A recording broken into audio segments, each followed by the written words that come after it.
Pace bene, ada satu berita tentang calon orang kudus berusia 13 tahun yang sedang diperjuangkan oleh orang Katolik Filipina. 13 tahun. Oh, usia muda itu. Saya duga itu mulai masuk SMP ya, atau kelas 6 SD. Dia meninggal karena serangan jantung. Dan sepakat orang Filipina untuk mendukung dia menjadi seorang kudus. Saya umur 13 tahun masih main sepak bola saja di pikiran. Dia sudah bahkan dikatakan nanti di salah satu berita ini dikatakan dia sudah berniat menginjili pada usia 13 tahun. Dia dianggap tidak biasa pada umur sedemikian. Kalau dibandingkan dengan orang seusianya. Mengapa saya tertarik membuat video ini?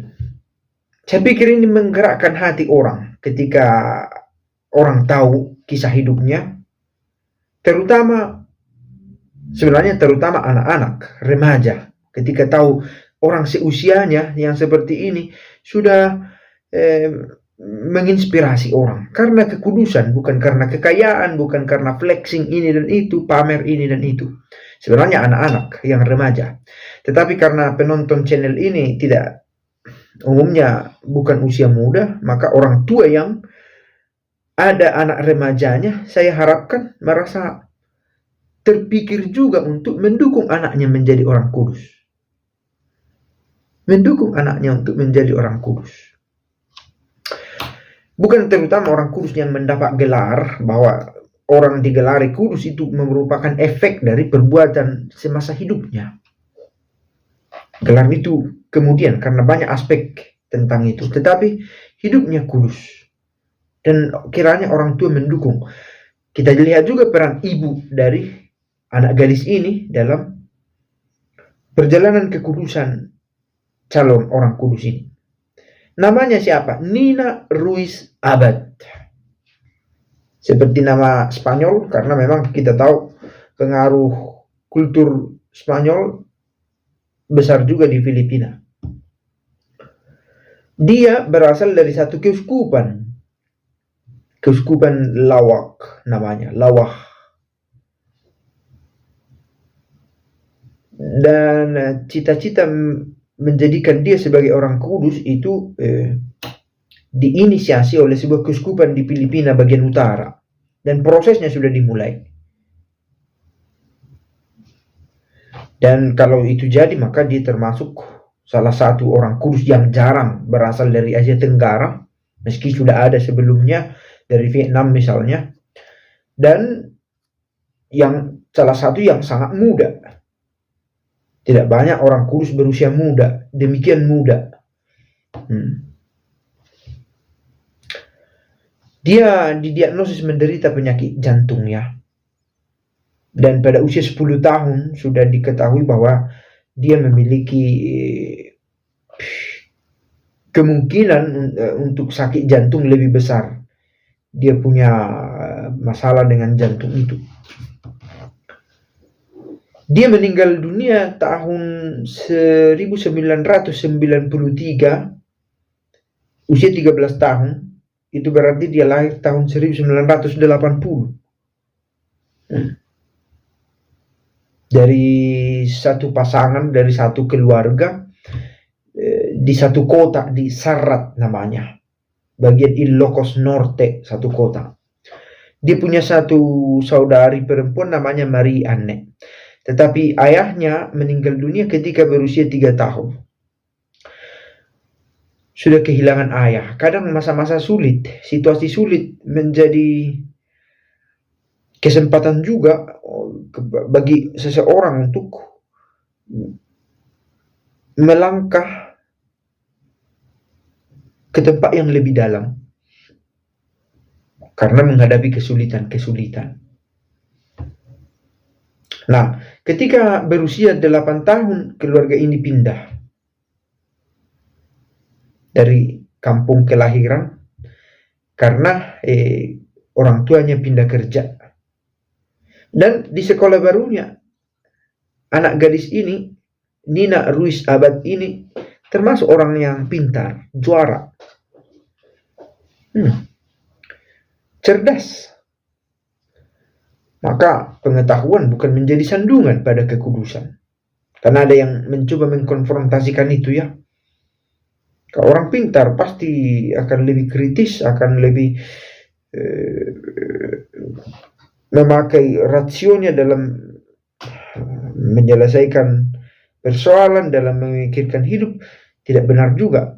Meski memang pada waktu itu Nina masih berusia muda, tetapi dia memiliki karakter kekudusan yang unggul dibandingkan anak-anak seusianya.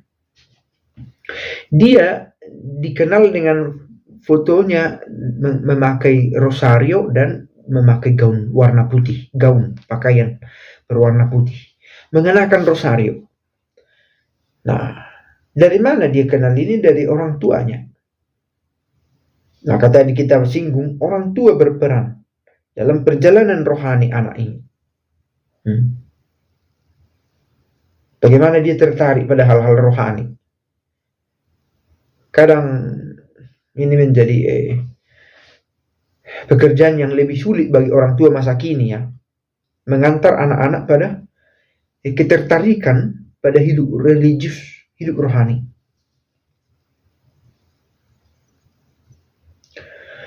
(16 Agustus 1993 itulah hari kematian dari Nina Ruiz Abad. Serangan jantung di sekolah, sempat dilarikan ke rumah sakit, tetapi tidak sempat diselamatkan. Lalu meninggal dunia, ia dibawa pulang ke kampung halamannya, ke Ilocos Norte itu, tempat dia dilahirkan, yang tadi kita sebut, dan dimakamkan di pemakaman umum di sana. Kehidupan Nina, kata uskup, setelah membuat penelitian dan merasa yakin bahwa ini kandidat yang cocok untuk menuju kekudusan, kehidupan Nina adalah kehidupan doa yang penuh hormat, penyembahan, dan hubungan intim dengan Tuhan. Ada relasi yang dekat dengan Tuhan, dengan Yesus, dan dengan Bunda Maria. Di usia itu, sementara anak lain seusianya sedang gandrung, kalau masa sekarang ya, dengan TikTok. Tapi saya yakin banyak juga orang muda masa kini yang tertarik pada hal semacam itu. Hal religius yang kiranya bisa didorong. Andai kata orang tua tahu anaknya senang TikTok, mengapa anak ini tidak membagikan konten-konten religius? Tentu sesuai usianya. Kecuali ada yang unik, yang memiliki kedalaman rohani yang istimewa. Dan itu dibuat menjadi konten, betapa menarik. Oleh anak muda, oleh remaja malah, seusia 13 tahun ini.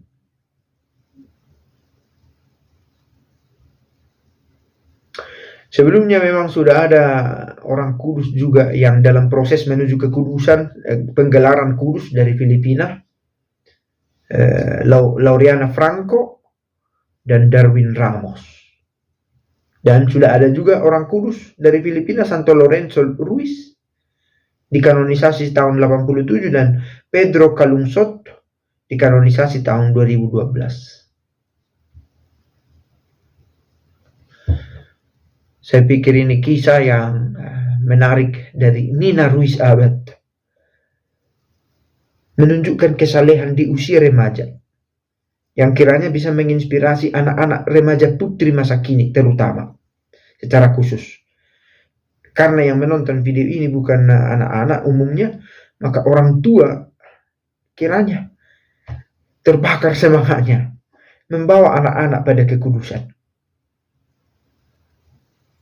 Kadang anak-anak ini justru yang lebih memotivasi, menyemangati, dipercaya sebagai pelaku misi di dalam gereja. Semoga pace e bene.